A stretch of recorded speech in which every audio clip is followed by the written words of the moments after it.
Good morning, everybody. This is Steve Kazan from the National Society of IT Service Providers, and we're about to get going. I'm going to give everybody a minute more or two to join in, and please feel free to introduce yourselves in the chat. Tell us where you're calling from. Tell us a little bit about the name of your business, and if you have any questions on using quantitative measures to improve your life and to improve your business. So give us, we'll take 2 more minutes and then we'll get going. Thanks.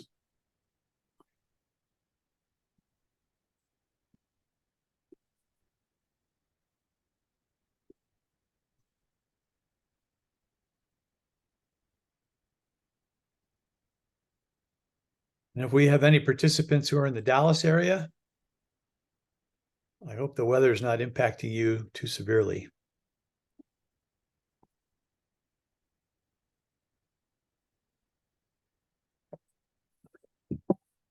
I see we have some chats coming in. Keith, how are you? Good to see you. Thanks for coming. Kirk, pleasure to have you. Hi, Larry. Good old Sacramento. Yeah, Keith was watching how the sausage was made. Down in SoCal, it's probably sunny and pleasant down there in Orange County. Okay.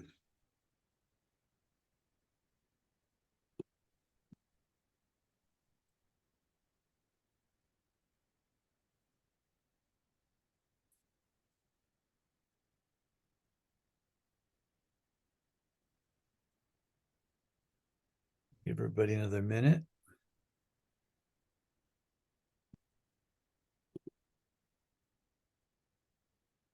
Need to probably play Jeopardy music. Do, do, do, do, do. Little background sound. Yeah. Well, please wait for Steve. He's waiting on everybody else. We're gonna update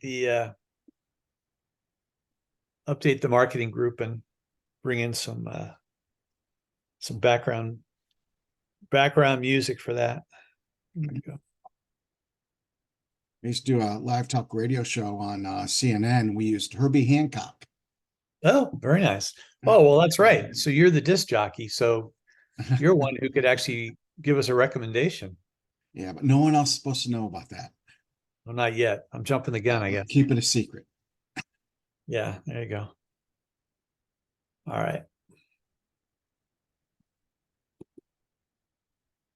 I kind of like to think that I do more marionettes with managing. Yeah. Puppets to do what they need to do to get it done. Yeah. All right. All right. I'm showing 5 after, so let's get rolling. My name is Steve Kazan. Hello, everybody. I'm a committee member on the National Society of IT Service Providers, also known as the NSITSP. Today we have Paul Daigle on as our guest and our expert to talk about using quantified measurements of your business and comparing those to others and using that as a way to grow your business and provide you more maybe sanity in your business as you move forward. So I think we have an interesting presentation, and so let's jump right in. Real quick, the logistics. People always ask, can I get a copy of the slides? Can I get a copy of the recordings? Sure, we will send those out, email those out to everybody. And so everyone will get a copy to share with your coworkers if you wish. Zoom and chat, please. I see that you've already started to put some comments and questions in the chat. That's great. Thank you. So we appreciate that. If you have questions as we're rolling along, what I'd like to do is keep this sort of casual and respond to questions as they pop up. So please feel free to do that. You are all on mute, so please stay on mute if you can, so we don't have any background noise. And then I don't think there are a lot of acronyms in this presentation, but if there are and there's something you're not clear on, please push it into the chat, and we'll address it and make sure that everybody's on the same page as we move forward. Okay, so I think we're really going to focus on why you want to understand the metrics for your particular business, but also understand why other people are looking at these metrics, and they're measuring you from the outside based on industry standard metrics, comparing you to your peers. So understanding where you compare, where you fit with your peers, which peer group you're in, actually can be very important. And I think most of us tend to focus internally on our businesses, but we don't realize that other people are watching us and looking at us and evaluating us externally. So we'll talk a little bit about who those parties are and how they're looking at you. And then we've got a couple of tips, couple of recommendations. I have some public service announcements from the NSITSP. And then at the end, drum roll, we have a special offer for everybody on the call and everybody registered. So stay tuned, as they say on TV. We all want to thank our sponsors, as we always do for every one of the events we put on. Without these folks, we could not exist, and we could not move forward in our goal to professionalize the managed service provider industry, or the IT service provider industry. So thank you to all these people, all these companies and entities. We really appreciate your support. If anyone out there either wants to support as a sponsor or knows a company that should be supporting the NSITSP, by all means, drop it in the chat, let us know, and we will make contact. All right, let's move over to Paul. Paul, you have what I got to say is a really interesting background.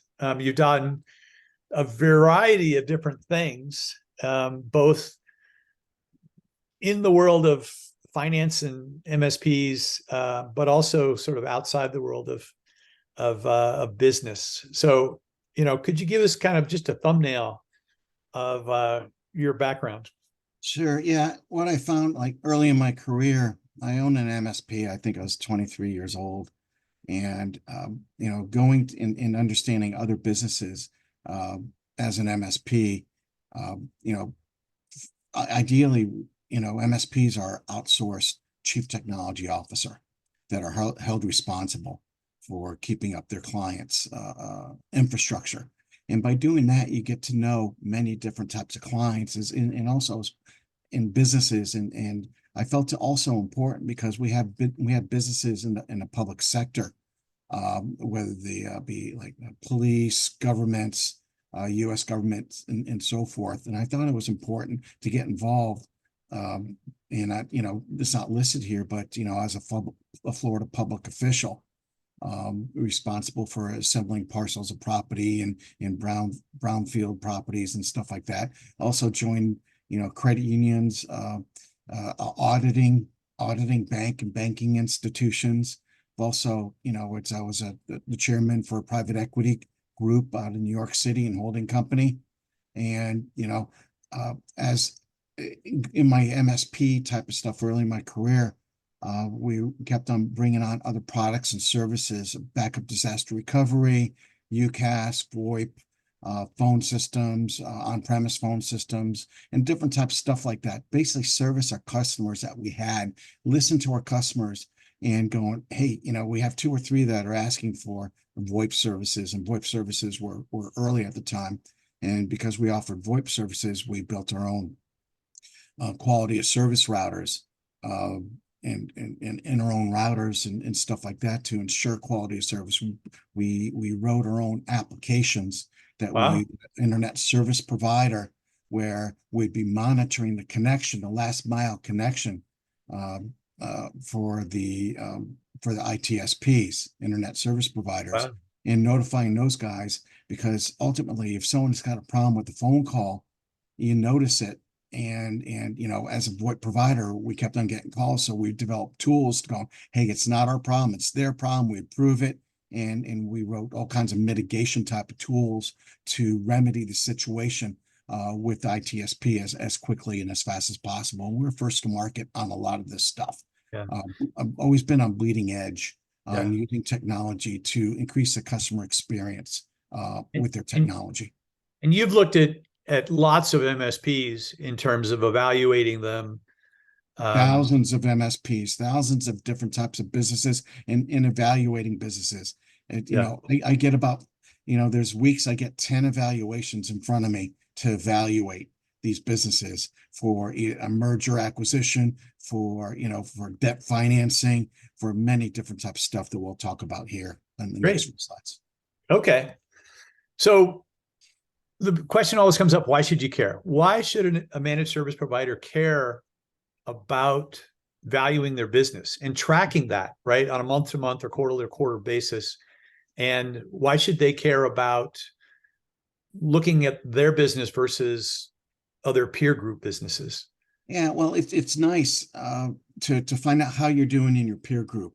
Your peer group typically spends so much time within their peer group, and we're going to get into that. But basically, as you accelerate through the peer groups, you're able to see, where you were and then where you need to be. And it helps develop a strategy on what you need to do and what you need to concentrate on.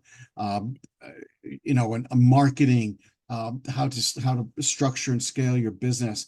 But also, it's important that MSP knows what their business is worth, in kind of baseline, so you can measure from year to year how you're doing. If you're looking to grow, ownership disputes we have on here, a lot of these MSPs start with 2 or 3 owners, and about a year, 2 years down the road, one of the owners wants out. Well, you can use a MSP business evaluator to find out how much a business is worth, and then structure a deal to let that third person exit out the organization, whether it's money, stocks, or whatever it might be. But I also want to maximize the value. Go ahead, Steve. So let's just be real clear on the term peer. So a lot of people think of peer groups as, right, a group of other MSPs that they get on the phone with, and they compare business issues and business problems and challenges, and they provide best practices and advice to one another, and counseling and consoling and all that. In this particular case, a peer group from a financial perspective would be another company that has similar revenue in particular, right? And is similar in terms of size and scale. Correct. So we use the terms peer group in this presentation. What we're talking about is the financial version of the term, which is, how do you stack up? How does your business stack up against companies that have similar financial and operational metrics? Yeah, and going by the financials, it's really fairly simple. Well, in our view, to go, if you're an organization that's generating less than $100,000 in revenue, these are the challenges you typically have. This is how much you're worth. These are the things that you need to concentrate on. And this is where you need to be spending your time and effort into one of the 8 business segments of operating an MSP, whether it be on marketing, legal, CPA. And we're going to get to a slide here on this side of things. So Paul, talk to us about a person you worked with who didn't know what peer group they were in. They didn't know the relative comparables to their business, but once they learned about the various peer groups, and they learned how many employees they should have and revenue per employee and all those various metrics, how did that change their business, and how did that change their perspective on their business? Steve, that's a really good question. It's amazing how, I'll get someone that's generating like $2 million in revenue, and I'll show them the business evaluator, and they go, oh, wow, this really pertains to me. This really pertains. This is a challenge. This is what we're doing and everything else. And it helps validate what we're doing with the business evaluator. But it's going, boy, I'm worth that little. But if I accelerate and I go up to the next peer group, maybe a $300,000 peer group, I'm worth so much more. And then that's a driving factor on saying, hey, I'm going to be not only worth so much more, but it gives you a roadmap, a customized roadmap and blueprint in order to get your business up to the next area. And the So have you blueprint, ever been in a situation where people were surprised that their business was worth more than they thought it was? yes, very much so. Um, they're worth more. They don't realize, what they have in what they've done. I experienced this as I was going through my MSP and in building all these businesses. You tend to underrate what you're worth until you get into some sort of circumstance where someone wants to buy you, or you might be ill and you need to sell it. You don't want to sell or evaluate your business under a fire sale type of thing. If it's You want to be diligent in how you go about selling or progression Yeah. or anything else. Well, so that's a perfect Educating. segue into the whole topic of planning, right? If you know which peer group you're in and your valuation and how you can get to the next peer group, then you can plan. So what are the typical time horizons that you talk to people about in terms of planning? In planning, we break down the peer groups and go, you should be in this particular peer group for 3 years. The next peer group, you might be only 2 years. The next peer group, it might be another 3 or 4 years. But it tells you, and it gives you a customized report. And the thing is being that we're making some generalizations within each peer group, you're able to look back at the previous peer group and say, yes, I was there, and identify yourself as that, and identify yourself where you are now, and then set strategic goals and everything else necessary to get up to the next peer group. Whether it's adding more people, smarter investments, marketing to an additional industry. There's multiple things that go into this. There's probably So 20 or 30 things that go into it. yeah, my next question though has to do with sort of how people feel about their business, right? If they have Mhm. uncertainty, am I doing this right? Yeah. Versus certainty of, yes, my marketing spend, my legal spend, my headcount are within the parameters of norms. Mhm. What does that do to their kind of sense of business, sense of self? Does that help them sleep at night? Have you talked to individuals that said, yes, now that I know what I'm doing a little better, I can actually relax a little bit? Yeah, I got my plan, my roadmap, and I'm on track with my roadmap along with my other peers. Now, a lot of times we'll find people, MSPs, that are way ahead of the people with their peer group. Like, it might be someone that just exited out of an MSP. Now they're building a brand new MSP where they kind of got a jump start with starting a new MSP. They might have bought some other MSPs and assembled them in some sort of roll up, and that also increases in it, it, it makes it faster to go from peer group to peer group. And there's on acquiring others and stuff like that. But I've seen it on the opposite side, where an MSP acquired another MSP, and it actually was more of a deficit for them, and they lost money, and it took them a year or two to recover. So, the due diligence, you want to make sure that when you're looking at an MSP, and that's kind of why to value MSP, look at your MSP and make sure that you are at least on track. And the tool will identify if you are on track, if you're not on track, and come up with some flags. Go, you have too many people in your organization if you're only generating $200,000. What's the reason for those people? Maybe those people might not be in the right place or doing the right thing.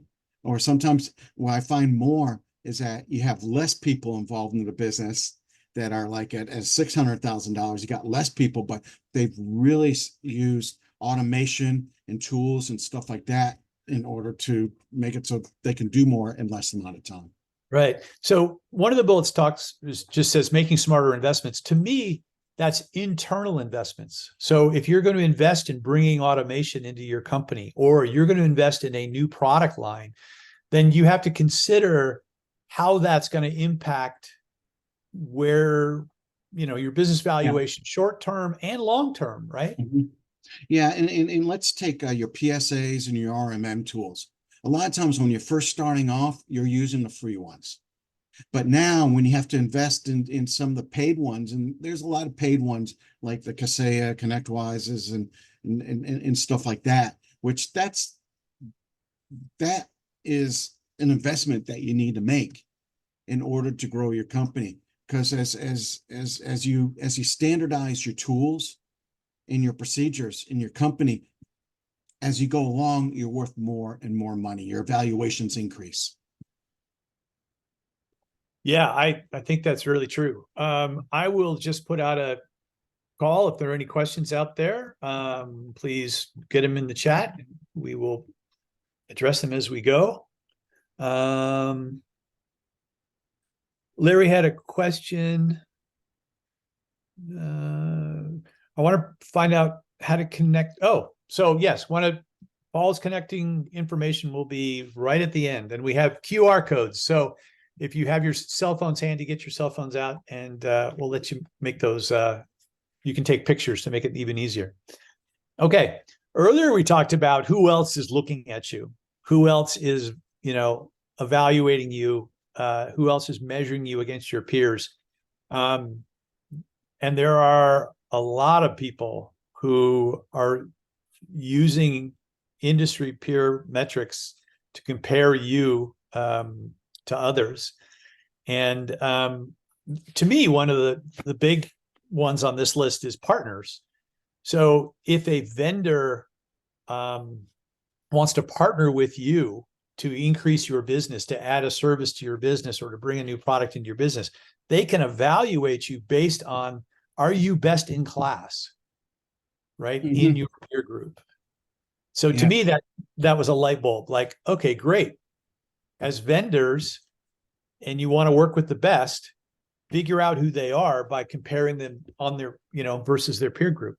So Paul, for you spent a lot of time on the financial side, but on the operational side, who else is looking at the peer group information?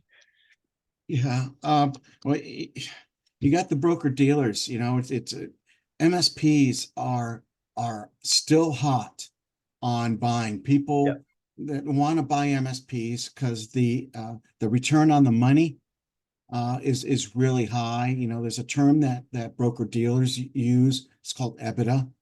But MSPs need to be also evaluated on their reoccurring revenue.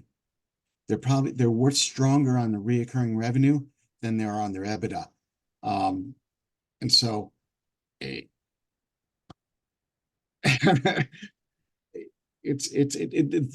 different people look at it at different financials and everything else, and you get all your financials in here in our tools also. But so EBITDA is like earnings, right? It's like profit. Earnings before depreciation, right? And stuff interest, like that. and It goes to say, how much money do you have in the bank at the end of the month after you close your books, after you pay everything, and so it's really big, and within the MSP area, you like to see about 30 to 40% EBITDA, and we like to see with the recurring revenue, the top revenues coming in, we like to see about 70%, 75% of that, of the total revenue brought into an MSP be coming from recurring revenue. And there's different revenue streams that can help you do that. You just being an MSP is one, but adding backup disaster recovery, cybersecurity tools, there's many types of different things that you can add that helps you build your recurring revenue. Right. So if reoccurring revenue and earnings are drivers of your peer group and valuation, then doesn't your pricing directly impact those things? So very much so. Like the typical broker dealers, the guys that sell the little restaurants and stuff like that, they don't understand the reoccurring revenue. But that's where the MSP really stands out, because they are a utility that a customer needs to pay for on a monthly basis. Because if they don't, they're going to get in trouble fairly quickly. They won't be able to operate their business because their technology won't be streamlined in working at optimal performance. So have you had any clients that walked into a bank and were able to slap down this analysis of where they are with the peer group, where it made a difference in their banking relationship with their local bank? It helps a little bit, but a lot of times when you're looking to get additional funds for, building out a data center or doing different things, it's important to find a bank that understands the MSP. Because if they don't understand, a lot of them don't understand the recurring revenue. And that's so very important. If you don't find anybody that doesn't understand the recurring revenue, whether you're talking to your CPA, to your attorney, to your marketing people, to your business coach, anybody, any professional services, if they don't understand an MSP, don't deal with them. We keep a list of MSP of people that know MSPs in all these fields, including financials, where I'll be able to bring an MSP, and they need capital to build out a data center, and I have lists of organizations, of financial organizations that know MSPs that will make a quick decision and get you over with. How many times have we heard that going through the SBA, Small Business Administration, takes 6 months? That's totally ridiculous. That's because the banks don't understand the business, and the business doesn't understand that they should have selected a bank or financial institution that knew their business, so they'll be able to help. So to be able to make that decision quickly to find out whether it's something they actually want to get involved with or not. So there's a qualifying question that takes 30 seconds. Do you understand recurring revenue? Yes, no. If it's no, thank you very much for your time, and move on to the next. Well, do you understand MSPs? And do you understand the MSP market? And do you have other clients that are MSPs? Correct. Yep. Be specific MSPs, because look at a marketing firm. If you're an MSP and you hire a marketing firm, do you want to spend 6 months of your life training them and teaching them what an MSP is? Or should you select an MSP? Or should you select a marketing company that already knows the MSP market and knows how and what to provide your value to it, have your value not pushed on, but seen by the types of audiences and clients that you need to have into your portfolio of clients. So we sort of skipped over this, but the question of budgeting, right? So an MSP produces an annual budget. Shouldn't they always, at that point in time, compare their budget to their peers, right? In order to figure out, for this fiscal year, is our budget in line? And then next year and the year after, will those budgets then be in line with their growth plans and their peers, right? Yeah, we look at their budgets we break it out, their budgets, into whether they can do their budget stuff internally, or whether they should take a look at outsourcing to a professional services organization like legal. Very few MSPs know anything about legal. So basically they need to hire an attorney, and they need to hire an attorney, and we give you how much money you should be spending on your attorney within your peer group. You got sales training, you have marketing, you have an accountant, you're looking at business coaching, at the industries and standards, all the tools that you use, your PSA and RMM. We kind of give you an outline on how much you should be spending per device that you're managing. Yeah. No matter what PSA and RMM tools that you're using. And then, so resources. That's great. That's perfect. So that's a good segue into, let's start looking at the individual kind of categories. Okay. So we'll just apologize up front. This is an eye chart. We understand that you can't see it, and we did this on purpose because we wanted to show the detail. And this is just one page of 10 pages, I think. Well, of this form. Basically, just to explain this form is, at the left, you go from peer group 100K, and then the next column is 200K, and 600K, 1 million, going up to $50 million. And basically what we do is at 100K, we give you a generalization, which is the top left box. You started your MSP, you started as break fix, and so far. And so we give you the generalization of where you are within each peer group. Once we get to peer group at 1 million, hey, you finally reached 1 million, which is a big milestone. Now, now these are the types of things. You're somewhat of a seasoned MSP. You're starting to be taken seriously and stuff like that. But here we have generalization on the left column, generalization, biggest challenges, types of organizations, and then we have about another 20 to 30 other types of things that you can actually go down your peer group and say. It also tells you what your business multiples are to strategic buyer and financial buyer, and different types of stuff like that. So there's a lot of information on this chart. So let's look at three different peer groups and compare them. And for me, the thing that really stood out was the age. So this is a journey from a young startup MSP to a middle-aged MSP to a seasoned, right, experienced, well-run MSP. It's typically how long it takes an MSP to get through the different peer groups. And again, this could be accelerated multiple different ways through acquiring others, or acquiring certain expertises.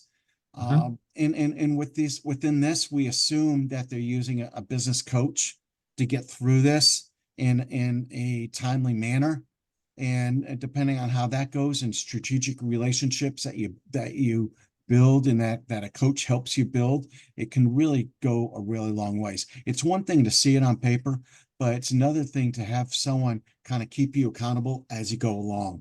And that could be done. So this could be a self-driven type of thing, or led through a different type, one coach to another. But you can see the age of a peer group, as you're starting off, 100K at, year one and year two, 600K. You should be in the 600K from 4 to 6, and 6 million from year 11 to 13. But one thing that's really cool is you see on the top business value multiple at 100K, you're not really worth very much. You might be worth the customers that you have. And if you have decent contracts or no contracts, you're not worth that much, but you can see how much more you're worth when you're at 600K, 2.2, about 3 times average. So you're worth $1.8 million. Once you're up at $6 million, you could be worth upwards to close to $28 million. And again, these are averages. When we deal with private equity firms that are looking to buy MSPs, which we do quite a bit, we find that they're acquiring them at the lower side of the evaluation of the range. of the range, because MSP does not know that they might be worth more. And again, we work through these numbers. We keep an eye on at least 500 periodicals on a monthly basis, both on the IT side, MSP side, but also on the mergers and acquisitions and the financing side, because that's our background. And these numbers fluctuate a little bit from quarter to quarter. About 2 years ago, the multiples were a little bit higher. They've cooled off a little bit. And I assume that they're going to probably stay where they are now, maybe for the rest of the year. But there's signs of them possibly going up. It really depends what happens with interest rate and the cost of money to buy somebody else. But you also take a look at peer groups, the employees within your peer group. 100K, you got one. You're the single guy. You might have help, but again, this is a generalization. 600K, you have 6, and at 6 million, you got 29. But something that really increases quite a bit is a revenue per employee is about 50. It goes from 50K to 155K at $6 million. And again, once we're at 20 or $50 million, the revenue per employee jumps up to thousands of dollars. Where you got people like Dell and stuff like that, they hire an employee, they'll give the employee maybe $150,000, $200,000, but they're able to generate, 5 or 6 times the amount of revenue to pay for that employee. And Yeah. so once you get up to scale, it really, really goes a long way. Yeah, that revenue per employee metric, when I was doing finance work, I would do that all the time, like every day for every company I ever saw. The first thing I'd ask is, okay, what's the revenue per employee? Mhm. But let's move over to the who they sell to. So at different phases of the life cycle, Okay.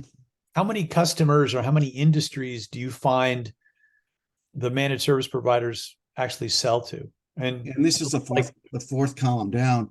It's a lot when you're an MSP and you're just starting off, you're selling to anybody that will that will write you a check. You might be doing break fix, but you're going to take on anything that comes your way. But as you go along at 600K, you're starting to go, hey, I have 20 clients that are attorneys. Maybe I really need to specialize and look at really specialize and taking my staff to understand their tools that an attorney uses.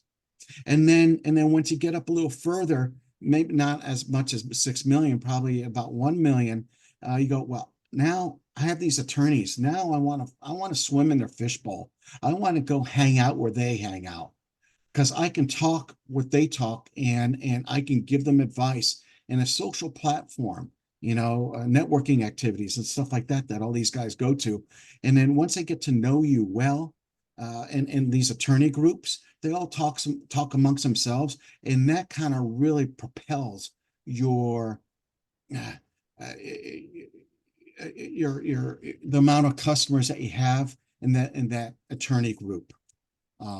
And it goes a long ways. And then you can really go down and go, well, we just want bankruptcy attorneys that we know. We want, oh, so you're specializing. As you get we can bigger, go and specialize you because can they'll specialize use a more, little which is specialized a little tool. counterintuitive because your addressable market's getting smaller, but your penetration's getting much better because you're going from regional or from local to regional to national, right? And you're more Yeah. specialized with more tools and more services. Yeah. And as you get up to the 6 million, you're going more national Right. because you're able to have a call center.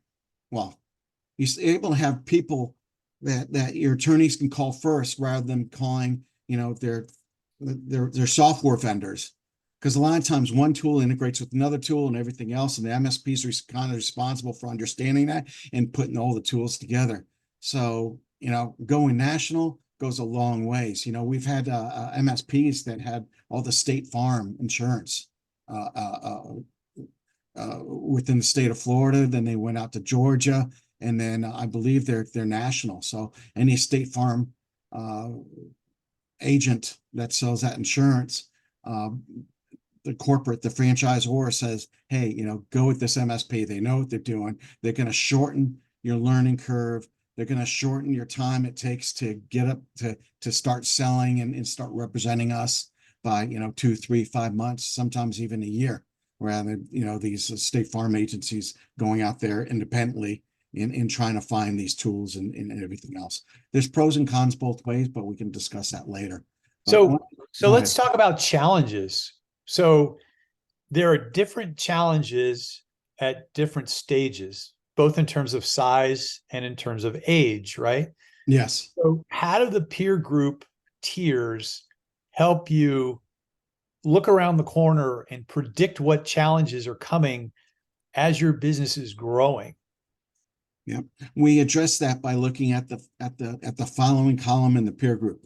And Okay. so we address within the peer group, we take a look at those challenges, and it's important that even though you're in a particular peer group, to understand the challenges that you came from, if you came from any, but the challenges that are within the next peer groups as you accelerate. You might be able to take the challenges of the next peer group, especially as you're approaching financially to the next peer group, but be careful not to overextend yourself. Like let's say you like with State Farm, if you might need a representative in every state or someone to actually turn a screwdriver because you can't fix everything remotely. So as you're going from state to state, and you don't want to take one of your drivers to go from state to state, but building up your list of technicians that can go build a screwdriver, somewhat similar to what Dell has done. They try to diagnose a problem on the phone, but a lot of times they keep a list of Dell certified representatives within the different states and counties and cities, that if they have to send out a hard drive or another PC, that they can send out a Dell representative that's hired on. They put on the hat and the t-shirt, and they go out and actually do the job on their behalf when you need to turn a screwdriver. And that's a big challenge in the MSP side. So it's really interesting to me that you've broken this down by spending categories. So you say this is the typical marketing spend, or this is the typical legal or training or coaching.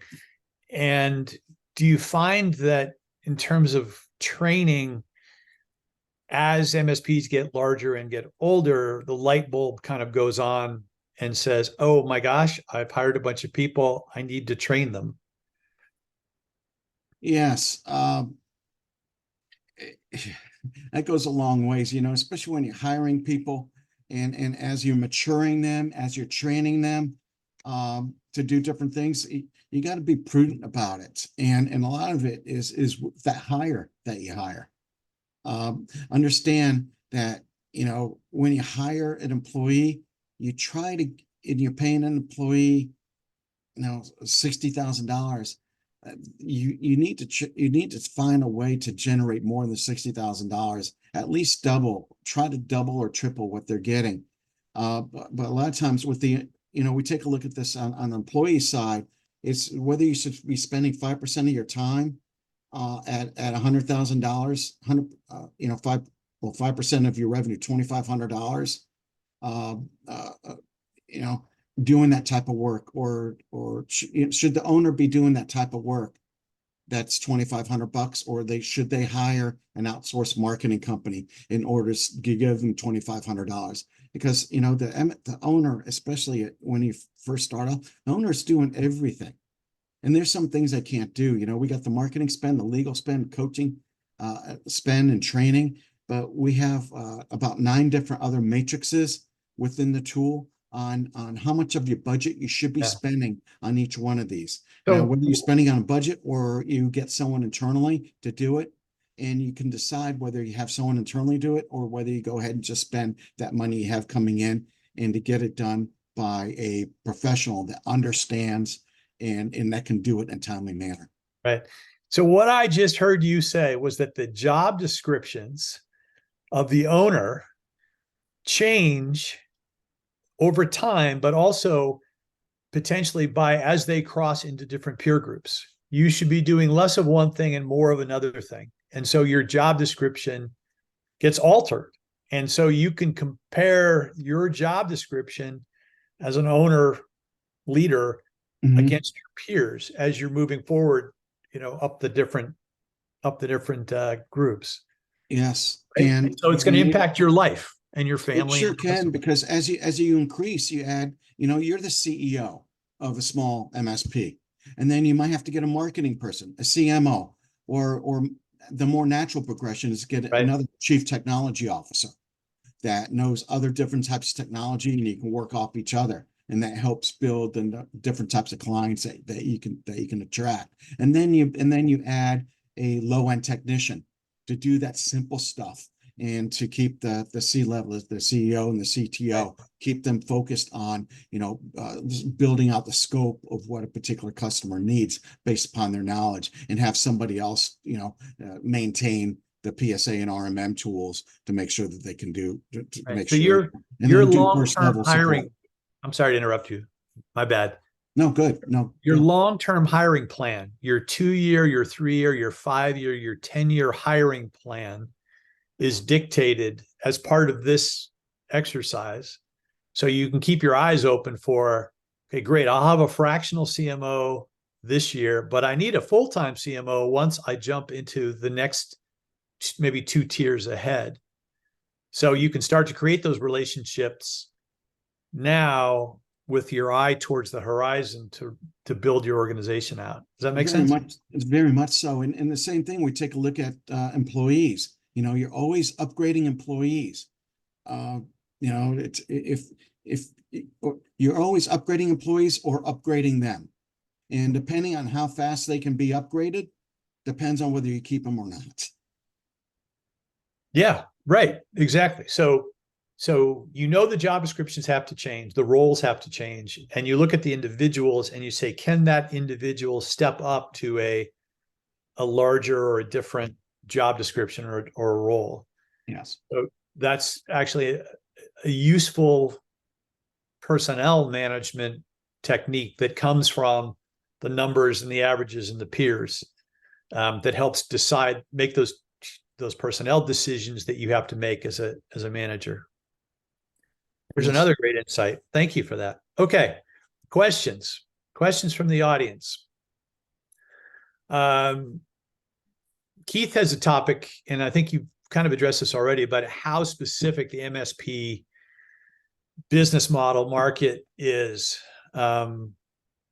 So Paul, you look at lots of MSPs, but you look at banks and insurance companies. Other than the recurring revenue, are there other things specific about MSPs that leap out that make us MSPs different than everybody else?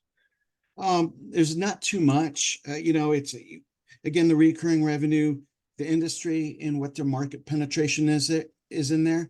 But the MSPs, we'll go over. We've got marketing, sales training, legal, certified CPA, accountant, employee and upgrading employees, business coaching, industry standards and delivery, and human resources. The thing that really differentiates an MSP from almost any other business is the industry standards and delivery, the tools that they use. And Okay. then within human resources, the job descriptions are really different. Got it. With Yeah. those Okay. others, the business coaching and legal and everything else, they are different, but the things that really break out are especially the industry standards and deliveries in what they use. And the sooner and the faster you can get to industry standard tools and get off those free ones or get off the ones that you built, that really increases the value of your business. All right. So let's talk about the word professionalism, right? Whether you're $100,000 or a $50 million, if you manage your business right, is there any reason not to be professional at every one of those different tiers?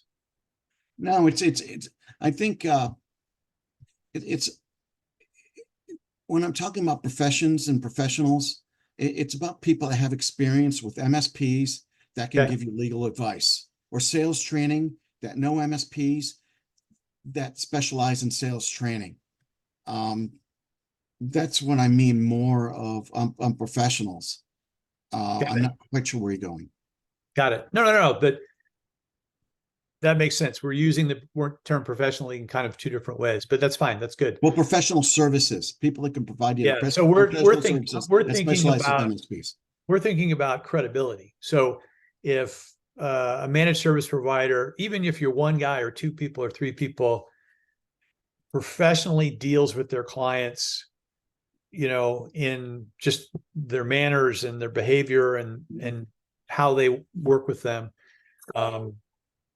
that adds that credibility to that managed service practice, right? Well, very much so. Imagine if you go to a networking group and you have a whole bunch of attorneys and you really are unprofessional with one attorney. The bad news will spread a lot faster than the good news. But on the other hand, a lot of times, when you have people handling your inbound calls and stuff like that, we've had clients in the past that really can't stand one of the technicians because he's sympathetic but not empathetic. Where we had to change, the first level technician, second level technician, and everybody else to keep that client, because it was more of a personality type of issue. But when it comes to professionalism, if you don't have professionalism, and you don't keep your word, you don't show up on time, you don't do a whole bunch of these things, there's a lot of MSPs to choose from. And when these people go to these associations, they go, I just having a hard time. My MSP, who do you use? Yeah. And when everybody's saying they all use one specific MSP, that's when you know that MSP has really made a mark and they're really worth their money in spades, and they increase their value. Just everything is plus plus plus for these guys. Right. So quick lessons learned. I wrote down a couple of others. One of them is to focus on people that understand the MSP business, whether it's finance, banks, marketing people. Don't settle for people that don't understand the MSP world. Mhm. And then the other one is job descriptions, roles, budgets are all impacted, or should all be impacted, by which peer group you are and the metrics of your peer group. The other sort of topic that has popped up is, how do people access this? And we have one slide right at the end, and we'll talk about ways to access this tomorrow morning. So there are a couple things you guys can do tomorrow morning. One of them, though, is Paul has published on LinkedIn some more documentation, further reading to understand the broader scope of business valuations. And Paul, on your LinkedIn profile, you have various posts and various reports and documents. Is that true too? Yeah, a lot of them are MSP specific. Yes. Got it. A lot So of good information. people can connect to you and see all the stuff that you've published related to MSPs. Okay. So a couple slides on the NSITSP. There's the QR code. So if you got your phone, you can take a snapshot. If you are not a member, not a paying member, for the princely sum of $120 a year, you can become a member and get access to all of the organization's private files and be on the mailing list and get access to all the great individuals we have within the organization. So if you're not a member, I would say you're missing an opportunity, missing a great opportunity. Let me just kind of wrap up. I have just one more slide real quick. The all hands meeting. So once a quarter, the organization has its big meeting. This one coming up next Wednesday. We have a big announcement and a press release related to professionalism in the MSP world. So we hope you attend and sign up. It's on our website /events, and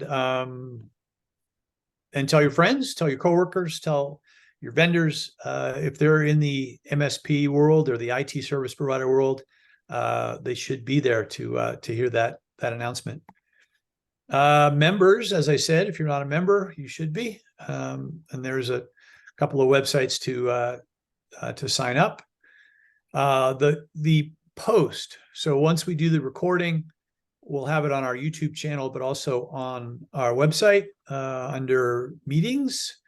So again, you can listen to this content or share this with your coworkers. And then here's the last slide. So here is the deal. If you want to see a copy of the peer groups, if you want to contact Paul and work with Paul, I think that seeing just the raw data without having the explanation and the discussion, you're only getting half the story. So Paul has wrapped his advice in with access to the data. And I would say, take advantage of his advice, take advantage of his experience. I mean, the value that you will get well exceeds your time spent and the meager sum that's charged for these things. Here's the QR code for the business evaluator. Here's Paul's LinkedIn code if you want to go there. And then I guess the talk to me, is that a meeting? Yeah, schedule it. QR code? Yeah. Yeah. All right. And then the NSITSP members will get a slight, discount. So, feel free to take advantage of that. Yeah. Steve, can I mention something here? Please jump in. We do have a free business evaluator that basically in about 15 seconds or less, you put in a few parameters about your MSP, and I'll tell you how much you're worth to a strategic and financial buyer. It'll tell you what peer group you're in, and then it'll also tell you how close you are to achieving the next peer group, and then increasing your business value and everything else by so many fold.